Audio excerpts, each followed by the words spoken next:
আগামী ১ জুন দিবাগত রাত্রি ১২টা ৪৫ কোপা চ্যাম্পিয়ন আর্জেন্টিনা বনাম ইউরো চ্যাম্পিয়ন ইটালি মুখোমুখি হতে যাচ্ছে।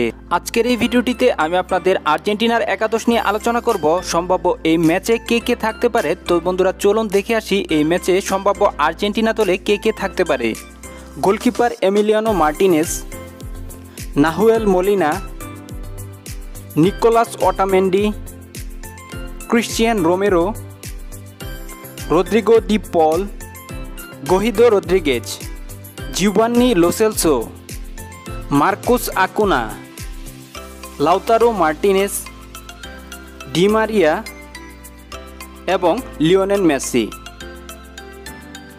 এই হলো বন্ধুরা আমার মতে এই ম্যাচের বেস্ট প্লেইং 11। তো বন্ধুরা আপনাদের যদি কোনো মতামত থেকে থাকে তাহলে অবশ্যই বন্ধুরা আপনার মূল্যবান মতামতটি কমেন্ট বক্সে জানিয়ে দিবেন এবং কমেন্ট বক্সে জানিয়ে দিবেন এই ম্যাচটিতে কোন দল জিতবে। অবশ্যই বন্ধুরা আপনার মূল্যবান মতামতটি কমেন্ট বক্সে জানিয়ে দিবেন।